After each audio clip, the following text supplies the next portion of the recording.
بسم اللہ الرحمن الرحیم. السلام علیکم اسٹوڈنٹس. آج ہم لوگ اپنا SOC101 کا لیکچر نمبر 34 کرتے ہیں. لیکچر نمبر 34 میں جو آپ لوگوں کی یہ جو PPTs ہے نا، ان میں بس سیم ہی طرح کی انہوں نے ایک ہی طرح کی باتیں بار بار ریپیٹ کی ہوئی ہیں. اس لیکچر کی PPTs ذرا کوئی مجھے اچھی نہیں لگی. اس لیکچر کی جو ڈیٹیل ہینڈ آؤٹ میں جو نا وہ اچھی ہے. تو میں نے یہی سوچا تھا کہ صرف ہینڈ آؤٹ سے پڑھا دیتی ہوں. پھر میں نے کہا کہ بچے پھر کہیں کمنٹ سیکشن میں PPTs کو نہیں پڑھایا. میں نے کہا تھوڑا سا نا اوور ویو PPTs کو جسٹ میں جلدی آپ لوگوں کے سامنے ڈیفائن کر دیتی ہوں. سوشلزم کون سی ہوتی ہے؟ آپ لوگوں کو یاد ہونا کیپٹلزم وہ ہوتی ہے جو کہ یہ کہتے ہیں کہ جو کیپٹلسٹ ہوتے ہیں نا، ان کے ہاتھ میں مینز آف پروڈکشن ہوتی ہیں اور وہ خود اپنی مرضی سے ہی ان چیزوں کو ڈسٹریبیوٹ کرتے ہیں پروفٹ کمانے کے لیے. سوشلزم وہ والی اکنامک اور پولیٹیکل سسٹم ہوتا ہے جس میں مینز آف پروڈکشن کو گورنمنٹ نے اپنے ہاتھ میں رکھا ہوا ہوتا ہے، ٹھیک ہے، اور گورنمنٹ خود ڈیسائیڈ کرتی ہے کہاں اس کو ڈسٹریبیوٹ کرنا ہے اور کہاں پہ اس کو سروسز کو پرووائڈ کرنا ہے. اور یہ گورنمنٹ پھر وہاں پہ چیزوں کو پرووائڈ کرتی ہے جہاں پہ اس کی ضرورت ہوتی ہے. ضرورت کی بیس پہ یہ ڈسٹریبیوٹ کی جاتی ہیں، پروفٹ کی بیس پہ ڈسٹریبیوٹ نہیں کی جاتی. سوشلزم کو ایسوسیٹ کیا جاتا ہے کہ یہ اس سے سوسائٹی میں ایکویلٹی آتی ہے، اس سے سوسائٹی میں جسٹس آتا ہے، اور جو پبلک سیکٹر ہے وہی جو ہے نا وہ اون کرتا ہے سارے ریسورسز کو اور سروسز کو. اس کے بعد پاکستان میں اگر دیکھا جائے سوشلسٹ آئیڈیاز کی وجہ سے مختلف قسم کی پولیٹیکل موومنٹس بھی ہوتی ہیں، لیبر یونینز بھی ہوتی ہیں، کیونکہ ساری جو کمپنیز وغیرہ ہوتی ہیں وہ ساری کی ساری اس گورنمنٹ کے ہاتھ میں ہوتی ہیں. تو پھر مزدور مختلف طریقے سے جو ہے نا وہ بغاوتیں بھی کرتے ہیں، لیبر یونینز بناتے ہیں، مختلف قسم کی تحریکیں چلاتے رہتے ہیں. لیکن ابھی تک کوئی صحیح جو پیور سوشلسٹ ریولیوشن ہے نا وہ ابھی تک ہمارے کنٹری میں کوئی لاگو نہیں ہوئی. اسٹیٹ اور اکانومی کا آپس میں ایک ریلیشن شپ ہوتا ہے سوشلسٹ سسٹم کے اندر. اس کو آپ لوگ کریکٹرائز کر سکتے ہیں کہ گورنمنٹ بہت زیادہ مداخلت کرتی ہے، گورنمنٹ یہ سارا کچھ پلاننگ وغیرہ کرتی ہے، اور ان کا مین مقصد یہی ہوتا ہے کہ لوگوں کو جو بھی چیزیں ڈسٹریبیوٹ کرنی ہے وہ ان کی ضروریات کے مطابق ڈسٹریبیوٹ کرنی ہے. سوشلزم کے ڈائنامکس کو انڈرسٹینڈ کرنا ضروری ہوتا ہے کیونکہ اس سے آپ لوگوں کو پتہ چلتا ہے کہ اکنامک سسٹم کا کیا افیکٹ ہوتا ہے انڈیویجولس اور سوسائٹیز کے اوپر. سوشلزم کی اسٹڈی کے لیے بھی آپ لوگوں کو بہت سارے ڈسپلنس کو اسٹڈی کرنا پڑتا ہے. آپ لوگوں کو سوشیولوجی کا بھی پرسپیکٹیو دیکھنا پڑتا ہے، اکنامکس کا بھی، اور اس کے بعد پولیٹیکل سائنس کا بھی پرسپیکٹیو دیکھنا پڑتا ہے. اسکالرس نے اس پہ بڑا ڈیبیٹ کیا ہے کہ سوشلزم کی نیچر کس طرح کی ہوتی ہے اور اس کے کیا افیکٹس ہوتے ہیں انڈیویجولس کے اوپر اور سوسائٹی کے اوپر، اور ایفیشنسی کے اوپر، اس کے اندر کتنی یہ ایفیشینٹ ہوتی ہے، اس میں انوویشن یعنی کہ نئے طریقے ہوتے ہیں نہیں ہوتے، اس میں انسان کو آزادی حاصل ہوتی ہے یا نہیں ہوتی، فریڈم ہوتی ہے یا نہیں ہوتی. یہ ساری چیزوں کے اوپر بڑی بحث ہوئی ہے. مارکسسٹ کا جو کنسیپٹ ہے سوشلزم کے بارے میں وہ کہتے ہیں، انہوں نے وہ بات کرتے ہیں کہ کمیونسٹ سوسائٹی اسٹیبلش ہونی چاہیے جس میں مینس آف پروڈکشن گورنمنٹ کے ہاتھ میں ہونی چاہیے. لیکن جو ڈیموکریٹک سوشلزم ہے نا وہ یہ کہتے ہیں کہ سوشلسٹ کے جو گولز ہوتے ہیں اس کو حاصل کرنے کے لیے ضروری ہے کہ ڈیموکریٹک مینز ہوں، یعنی کہ یہ نہیں ہے کہ سب کچھ گورنمنٹ اپنے ہاتھ میں کر لے، اس میں تھوڑی عوام کے ہاتھ میں بھی تھوڑا حق دینا چاہیے. سوشلزم کی اسٹڈی کرنے سے ہمیں پتہ چلتا ہے کہ ہمارے ہاں معیشت کس طرح سے گرو کر رہی ہے، کتنی غربت ہے، کتنی سوشل انیکویلٹی ہے، اور یہ بھی کہ کتنا زیادہ لوگوں کو اور گروپس کو موبلائز کیا جاتا ہے ان کے گولز کے لیے.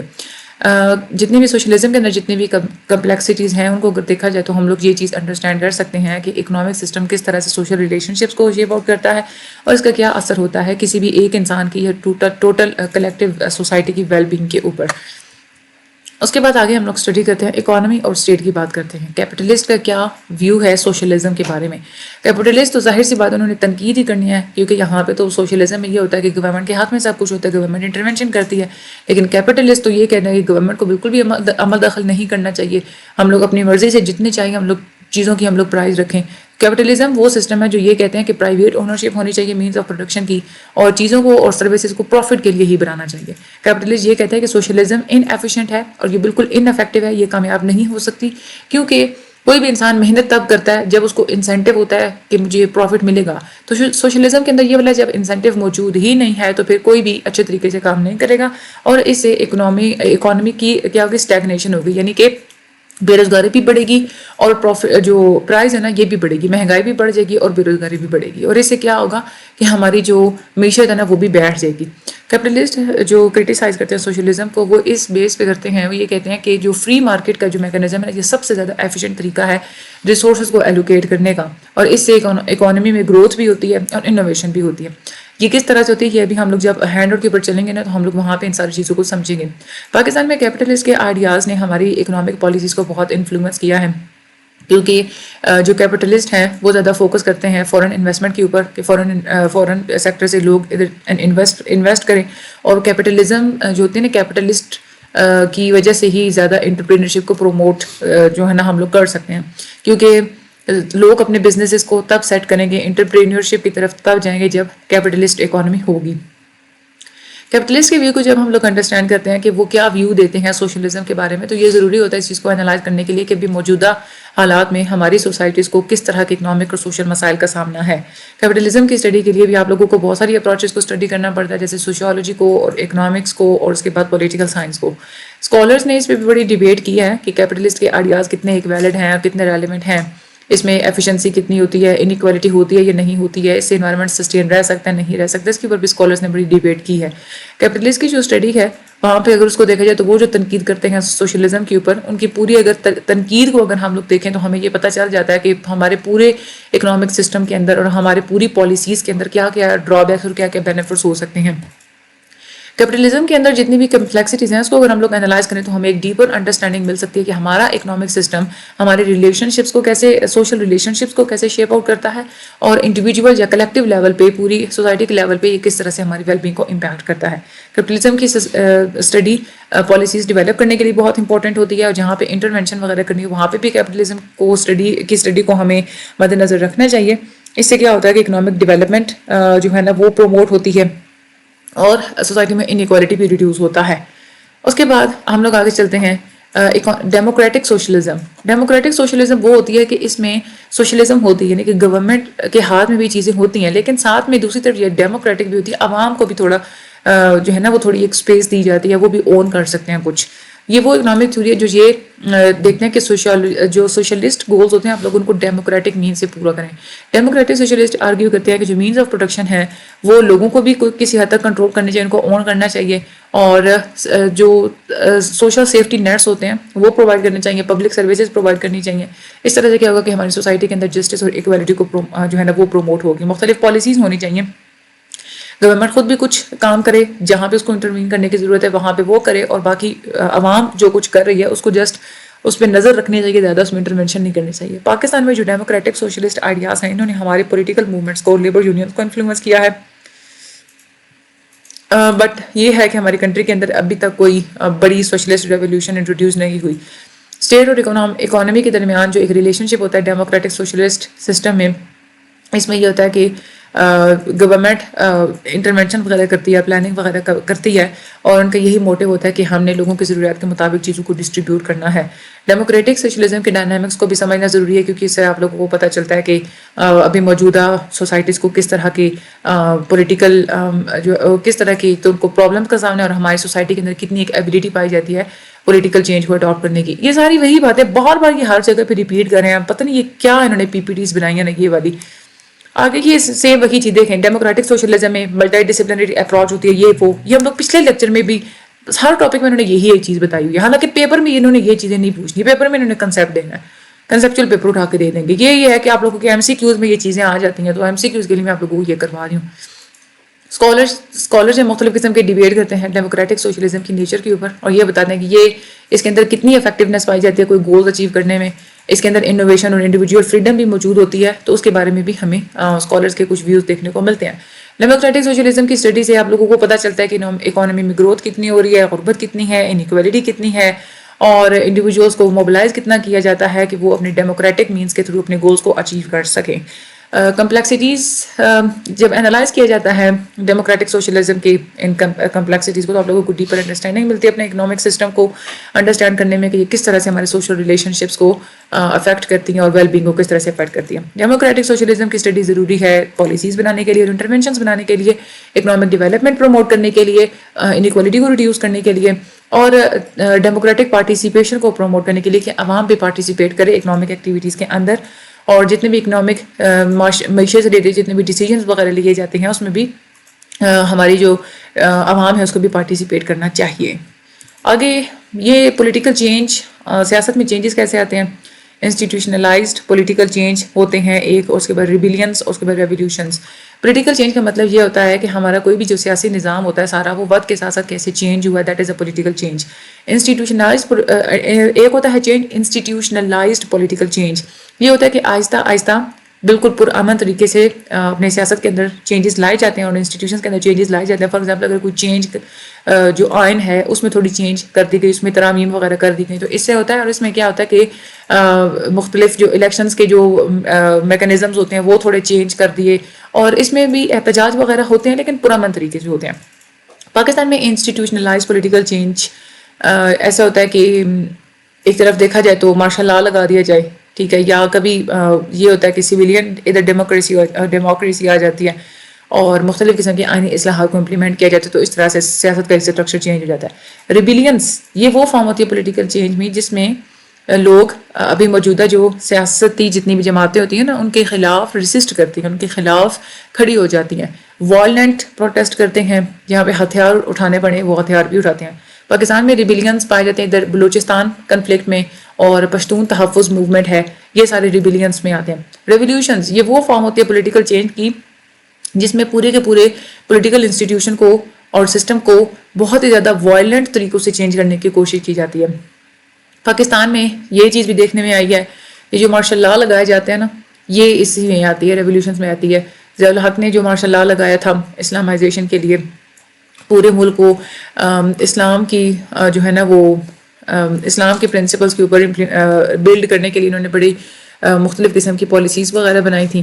اس کے بعد پھر اگین دوسرے جو تھے پرویز مشرف, ٹھیک ہے, انہوں نے بھی مختلف قسم کی جو ہے نا پالیسیز اڈاپٹ کی تھی. پاکستان پیپلز پارٹی انہوں نے بھی سوشلسٹ ریولیوشن انہوں نے سٹارٹ کی تھی. انہوں نے سب سے پہلے پاکستان پیپلز پارٹی کی یہ تھی حکومت جب آئی تھی 1970s میں, تو انہوں نے سب سے پہلے جو فیکٹریز ہوتی ہیں نا ان کو نیشنلائز کیا تھا اور اس کو اپنے ہاتھ میں لینے کی کوشش کی تھی.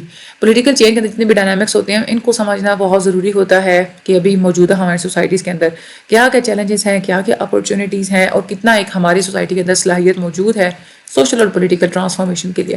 پولیٹیکل چینج کی اسٹڈی میں بھی انہوں نے یہی بتایا ہوا ہے کہ ملٹی ڈسپلنری اپروچ ہوتی ہے. کمپلیکسٹیز کو جب آپ لوگ انالائز کرتے ہیں تو آپ لوگ ڈیپر انڈرسٹینڈنگ ملتی ہے پولیٹیکل انسٹیٹیوشنس کے بارے میں. یہ ساری وہی سیم باتیں بول رہے ہیں بار بار. آگے ٹائپس آف اتھارٹی ہے, ٹریڈیشنل, ریشنل, لیگل اور کرزمیٹک. ٹریڈیشنل اتھارٹی کا کیا مطلب ہوتا ہے؟ اتھارٹی کا یہ مطلب ہوتا ہے کہ پوری ایک لیگیٹیمیٹ جائز طریقے سے اپنے طاقت کا استعمال کرنا, دوسروں کے اوپر کنٹرول کرنا, جو کہ ہماری سوشل نارمز یا بلیفس کے مطابق اس کو ہم لوگ اتھارٹی بولتے ہیں. ٹریڈیشنل اتھارٹی ہوتی ہے کہ اس کی بنیاد ہوتی ہے کہ لمبے عرصے تک جو کسٹمز اور جو ٹریڈیشنز ہوتے ہیں نا ان کو ایسوسیٹ کیا جاتا ہے. ایک تو یہ ہے نا کہ وراثت کی بیس پہ بھی اتھارٹی دی جاتی ہے, یعنی کہ اگر ایک بادشاہ ہے تو اس کے بیٹے کو آگے سے اتھارٹی دی جاتی ہے, تو یہ ٹریڈیشنل اتھارٹی ہوتی ہے. اور ریلیجیس فگرز بھی ہوتے ہیں اس میں جو بہت زیادہ, جیسے میں آپ لوگوں کو جیسے خلافت ہے, ٹھیک ہے, تو اس کے اندر کیا ہوتی تھی کہ وہ بھی ٹریڈیشنل اتھارٹی ہوتی تھی. اس کے بعد آگے ہم لوگ بات کریں پاکستان میں ٹریڈیشنل اتھارٹی کی ہم لوگ اگزامپل لے لیتے ہیں کہ جو ہمارے ہاں جو قبائل ہوتے ہیں جیسے پنچایتیں وغیرہ ہوتی ہیں نا ان کے جو لیڈرز ہوتے ہیں وہ ٹریڈیشنل اتھارٹی ہے. یا ریلیجیس فگرز جو مذہبی جو لوگ ہوتے ہیں جن کے ہاتھ میں اتھارٹی ہوتی ہے بہت زیادہ, تو وہ ریلیجیس اتھارٹیز ہم لوگ ان کو کہہ سکتے ہیں, ان کے جو کہ فتوے وغیرہ دے سکتے ہیں. اس کے بعد دوسری اتھارٹی ہوتی ہے ریشنل لیگل اتھارٹی. یہ ہوتی ہے کہ پورے فارمل طریقے سے رولز اور جو ہے نا وہ ایک پروسیجرز بنائے جاتے ہیں قانون کے مطابق, اور یہ گورنمنٹ انسٹیٹیوشنز بھی اس کو جو ہے نا وہ لاگو کرواتی ہیں, ٹھیک ہے. تو یہ ریشنل لیگل اتھارٹی ہوتی ہے. پاکستان میں ریشنل لیگل اتھارٹی ہمارے آئین میں بھی شامل ہے, جوڈیشری سسٹم میں بھی شامل ہے. کرزمیٹک اتھارٹی ایک ہوتا ہے نا کہ کسی بندے کے پاس بہت زیادہ ایکسٹراڈنری کوالٹیز موجود ہیں, ٹھیک ہے, بہت زیادہ اس کے پاس سکلز موجود ہیں, ایک اس کی کرزمیٹک اس کی پرسنالٹی ہے, تو بھی اس کے خود بخود اس کو جو ہے نا وہ اتھارٹی مل جاتی ہے. مختلف قسم کی وہ تحریکیں بھی چلا سکتا ہے, سوشل چینجز, جیسے یہ جو موٹیویشنل اسپیکرز ہوتے ہیں ان کے پاس بہت اتھارٹی ہوتی ہے, تو یہ کرزمیٹک اتھارٹی کے زمرے میں آتا ہے.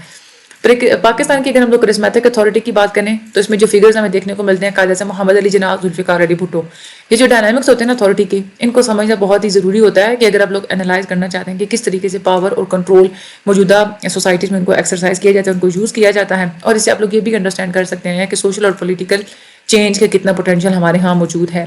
اتھارٹی کی جب اسٹڈی کرنے کے لیے بھی اس میں بھی ملٹی ڈسپلنری اپروچ کو آپ لوگ انکارپوریٹ کرتے ہیں, ٹھیک ہے. اس میں جو پرسپیکٹیو ہوتا ہے سوشیولوجی, پولیٹیکل سائنس اور سائیکالوجی کے پرسپیکٹیو کو آپ لوگوں نے لے کے اس میں چلنا ہوتا ہے.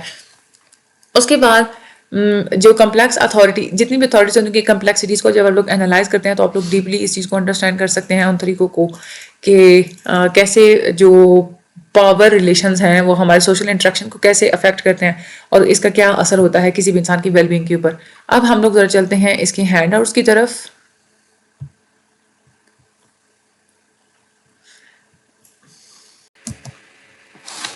اب ہم لوگ ادھر چلتے ہیں اپنے اس ہینڈ آؤٹ کی طرف.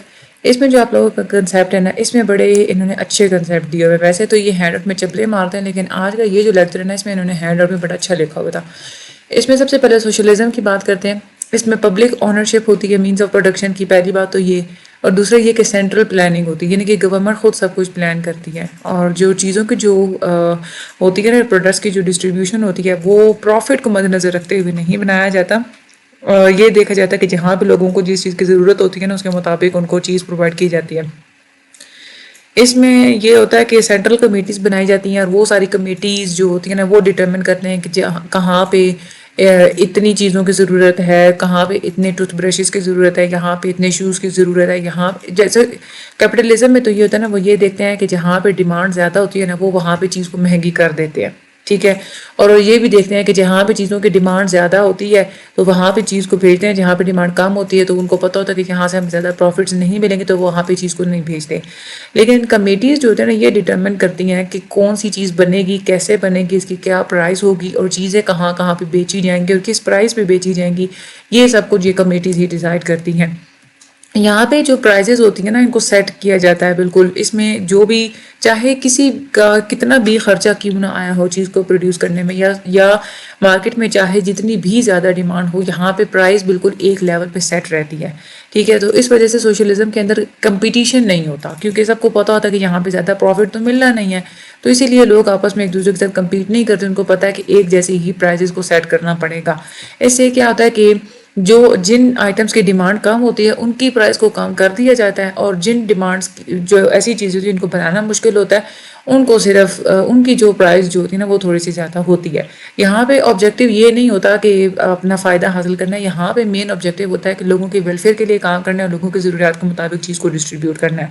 یہاں پہ جتنی بھی اکنامک چینز ہوتی ہیں نا وہ ساری گورنمنٹ کے لیے کام کر رہی ہوتی ہیں. سوشلسٹ اکانومی کے اندر گورنمنٹ جو ہوتی ہے اس میں ایک تو سینٹرل کمیٹی اور اس کے کچھ ممبرز اس میں شامل ہوتے ہیں جو کہ ٹارگیٹ سیٹ کر لیتے ہیں کہ اتنی جو ہے نا وہ پروڈکشن کرنی ہے. اس کے بعد مینیجرز ہوتے ہیں جو مختلف قسم کے انسٹرکشنز دیتے ہیں. اس کے بعد اس میں فیکٹری ورکرز شامل ہوتے ہیں اس پوری ٹیم کے اندر جو کہ چیزوں کو بناتے ہیں. ٹرک ڈرائیور شامل ہوتے ہیں جو کہ چیزوں کو ٹرانسپورٹ کرتے ہیں اور آگے سیلز کلرک ہوتے ہیں جو کہ چیزوں کو بھیجتے ہیں. تو یہ مختلف پوزیشنز پہ سارے لوگ کام کر رہے ہوتے ہیں، کچھ آفیسز میں کچھ فارمز میں. لیکن جو بھی چیز بنتی ہے یہ جو سارے لوگ ہوتے ہیں نا یہ گورنمنٹ کے ورکرز ہوتے ہیں اور جب یہ چیز خریدی جاتی ہے تو وہ بھی ایک طرح سے دیکھا جائے تو گورنمنٹ کے ورکرز ہی ہوتے ہیں. جو بنا رہے ہیں وہ خود بھی ان چیزوں کو استعمال کر رہے ہوتے ہیں. سوشلزم یہی کہتی ہے، سوشلزم ہمارے ہاں بالکل پیورسٹ فارم میں موجود نہیں ہے. کیپٹلزم بھی ہمارے ہاں پیورسٹ فارم میں موجود نہیں ہے. کمیونسٹ کنٹریز یہ کہتی ہیں کہ ہمیں جو سوشلزم ہوتی ہے نا اس میں یہ کہتے ہیں کہ ہمیں کچھ اسپیسیفک کاموں کے لیے ہمیں ہائی سیلریز پرووائڈ کرنی چاہیے، دینی چاہیے. یعنی کہ وہ لوگ جن کی رسپانسبلٹی زیادہ ہوتی ہے ان کی سیلری ہائی ہونی چاہیے. فار ایگزامپل اگر ایک انڈسٹریل مینیجر ہے اب اس کی رسپانسبلٹی زیادہ ہوتی ہیں تو اسی لیے فیکٹری کی باقی امپلائز کے مقابلے میں اس کی جو سیلری ہے نا وہ زیادہ ہونی چاہیے. اس کے بعد لیکن جو سوشلسٹ ہیں وہ یہ کہتے ہیں کہ یہ جو انکم کا جو ڈفرینس ہے نا بے شک یہ ڈفرینس ہونا تو چاہیے لیکن یہ بالکل کم ہونا چاہیے. ٹھیک ہے، اس طریقے سے ہماری سوسائٹیز کے اندر ایک ایکویلٹیز آ سکتی ہیں. اس کے بعد سوشلزم یہ بھی کہتے ہیں کہ جو کیپٹلزم ہوتی ہے وہ شارٹ ٹرم ہوتی ہے اور یہ فیل ہو جاتی ہے کیونکہ اس میں کیپٹلزم میں لوگ اپنے فائدے کے لیے کمپیٹ کرنے کی کوشش کرتے ہیں. اور سوشلزم یہ کہتی ہے کہ ہمارا جو سوشل پرنسپل ہے وہ یہی ہے کہ ہم نے کمیونٹی کے ویلفیئر کے لیے کام کرنا ہوتا ہے، اپنے ذاتی مفاد کے لیے کام نہیں کرنا ہوتا. سوشلسٹ اسی وجہ سے سوشلسٹ کے اندر یہ ہوتی ہے کہ گورنمنٹ خود پلان کرتی ہے، کولیبوریٹ کرتی ہے، ہیلپ آؤٹ کرتی ہے اور مختلف طریقے گورنمنٹ ہی اڈاپٹ کرتی ہے کہ کس طرح سے سوسائٹی کی ویلفیئر کے لیے کام کیا جائے گا. کیپٹلسٹ کا کیا ویو ہے سوشلزم کے بارے میں؟ کیپٹلسٹ والے سوشلزم پہ تنقید کرتے ہیں. کیوں تنقید کرتے ہیں؟ مختلف فیکٹرز میں تنقید کرتے ہیں. تو یہ کہتے ہیں کہ گورنمنٹ اس میں انٹرونشن کرتی ہے، گورنمنٹ کو انٹرونشن نہیں کرنی چاہیے. کیوں نہیں کرنی چاہیے؟ کیپٹلسٹ ایک ویو دیتے ہیں اکنامک ایفیشنسی کا.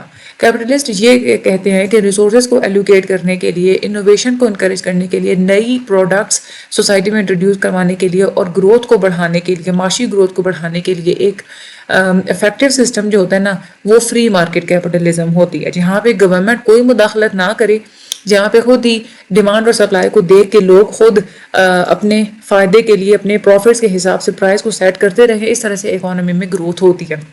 Innovation and entrepreneurship. کیپٹلزم ایک ایسا سسٹم ہے جس میں ان کو پتا ہوتا ہے کہ یہاں پہ ہمیں پروفٹ ملے گا، جتنا زیادہ ہم اچھا پروڈیوس کریں گے اتنا زیادہ ہمیں پروفٹ ملے گا. تو اس لیے جو کیپٹلزم ہوتے ہیں وہ نئی چیزیں انٹروڈیوس کرواتے ہیں، نئی چیزیں، نئی سروسز اور نئی ٹیکنالوجیز کو لے کے آتے ہیں، جس سے اوور آل پوری اکانومی بھی گرو کرتی ہے. ٹھیک ہے، اور کیونکہ پروفٹ موجود ہوتا ہے تو زیادہ لوگ بزنس کرتے ہیں اور اوور آل سوسائٹی کا جو آؤٹ پٹ ہے نا وہ بھی زیادہ ہوتا ہے. Individual freedom.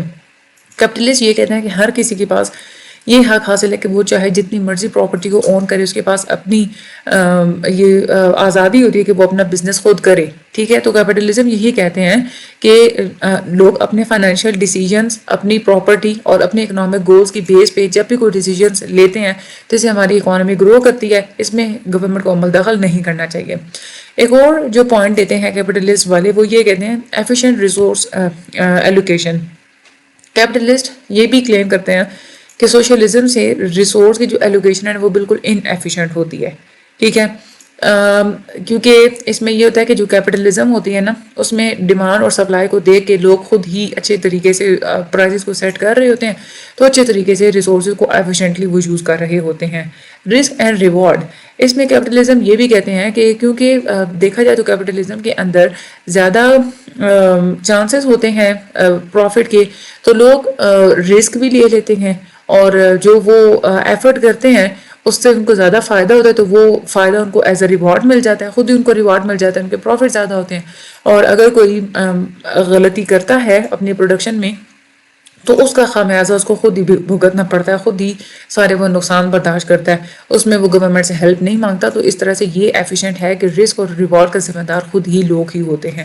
سوشلزم پہ ایک اور جو کرٹیک یہ بھی کرتے ہیں کہ سوشلزم کی وجہ سے انٹرپرینورشپ یعنی کہ بزنس کی طرف لوگ کم جاتے ہیں، انوویشن کم ہو جاتی ہے اور اکانومی کی جو ایکسپینشن ہے وہ بھی کم ہو جاتی ہے. انڈسٹری کو کیونکہ اون کر لیا جاتا ہے، اس کے اوپر کنٹرول کر لیا جاتا ہے، تو اس سے کیا ہوتا ہے کہ انیفیشنسیز ہوتی ہیں اور کمپٹیشن کم ہو جاتا ہے. Incentive structure. کیپٹلسٹ یہ بھی کہتے ہیں کہ کیپٹلزم کے اندر ایک انسینٹیو موجود ہوتا ہے کہ ان کے پروفٹ زیادہ ہوتے ہیں اس سارے سسٹم کے اندر، اس سے لوگوں کو زیادہ انکریجمنٹ ملتی ہے، وہ زیادہ انویسٹ کرتے ہیں، زیادہ وہ ایفرٹس کرتے ہیں. سوشلسٹ ہے نا وہ زور دیتے ہیں ایکوالٹی کے اوپر کہ انکم کو ایک جیسا ہی ریڈسٹریبیوٹ کرنا سارے لوگوں کے درمیان. تو اس طرح سے جو انسینٹیوز ہوتے ہیں نا وہ کم ہو جاتے ہیں. آخر مارکیٹ کمپٹیشن کی بات کرتے ہیں. کیپٹلسٹ زور دیتے ہیں کہ جہاں پہ جتنا زیادہ کمپٹیشن ہوتا ہے نا وہاں پہ لوگ زیادہ سے زیادہ اچھا پروڈکٹ بنانے کی کوشش کرتے ہیں، زیادہ اچھی سروس دینے کی کوشش کرتے ہیں. اس سے اوور آل جو کوالٹی ہوتی ہے وہ بھی بہتر ہو جاتی ہے اور کاسٹ بھی کم آتی ہے. ٹھیک ہے، تو سوشلزم کے اندر کیونکہ کمپٹیشن نہیں ہوتا تو ایسے سسٹم میں پھر لوگوں کو گھٹیا کوالٹی کی چیزیں ہی ملتی ہیں. سوشلزم کے جو پروپوننٹس ہیں جو سوشلزم کو زیادہ وہ بات کرتے ہیں نا وہ یہ کہتے ہیں کہ سوشلزم کا یہ فائدہ ہے کہ ایکویلٹیز ملتی ہیں، سب لوگوں کو ایکول انکم ملتی ہے، ہیلتھ کیئر کی فیسلٹیز اور ایجوکیشن تک ان کی ایکسیس بھی ایکول ہی ہوتی ہے. کچھ یہ ہر سسٹم کے کچھ سپورٹرز وغیرہ ہوتے ہیں، کچھ کیپٹلزم کو سپورٹ کرتے ہیں، کچھ سوشلزم کو سپورٹ کرتے ہیں. تیسری جو ایک اور ابھی تک ہم لوگوں نے کیپٹلزم اور سوشلزم کو پڑھا، اب ہم لوگ پڑھتے ہیں ڈیموکریٹک سوشلزم کو. ڈیموکریٹک سوشلزم ہوتی ہے سویڈن میں اور ڈنمارک میں، اور یہ کیوں ہوتی ہے؟ اس کو ویلفیئر سوشلزم بھی کہا جاتا ہے. وہ کہتے ہیں کہ جو کیپٹلزم ہے نا اس میں سیلفشنس بہت زیادہ ہے، ایکسپلائٹیشن زیادہ ہے، یہ دوسروں کو نقصان پہنچانے والی بات ہے. اور جو سوشلزم ہے اس کے اندر فریڈم ہے ہی نہیں، اس میں انسان کی اپنی کوئی اوقات ہوتی ہی نہیں ہے.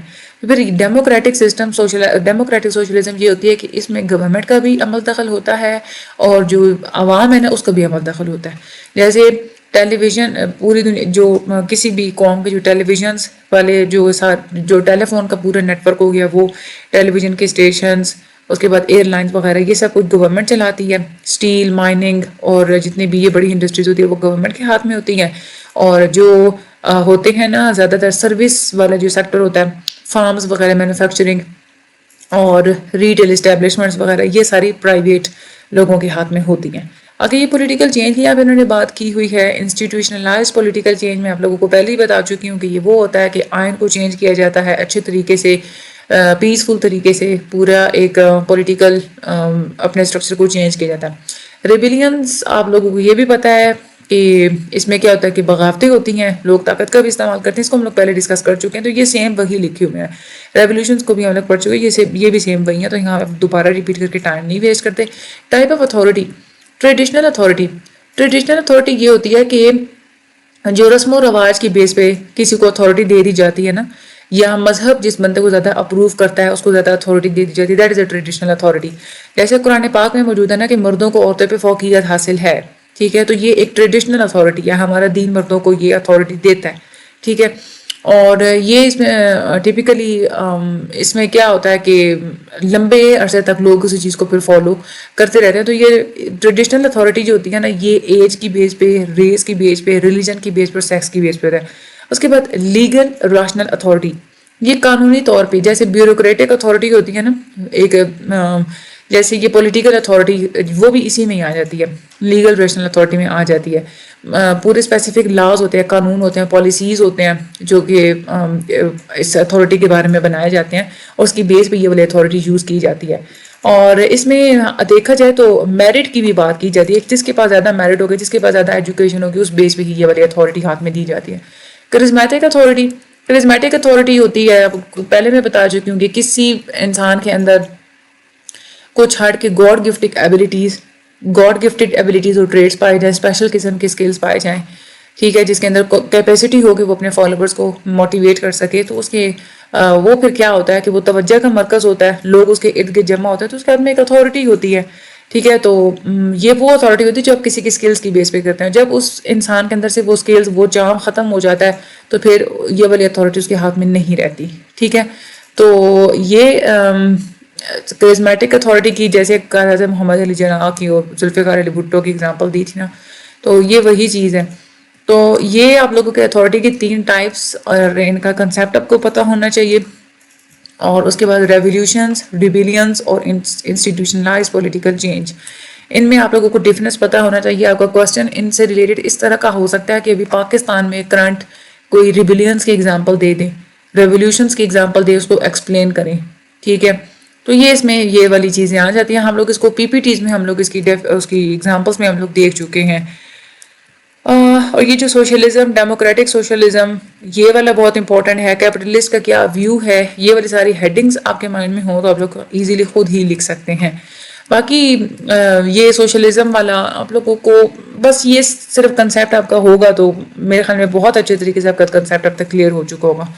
باقی چینل کو سبسکرائب لازمی کیجیے گا, مجھے اپنی دعا میں یاد رکھیے گا. اللہ تعالیٰ آپ سب لوگوں کی مدد فرمائے. Thank you so much and اللہ حافظ.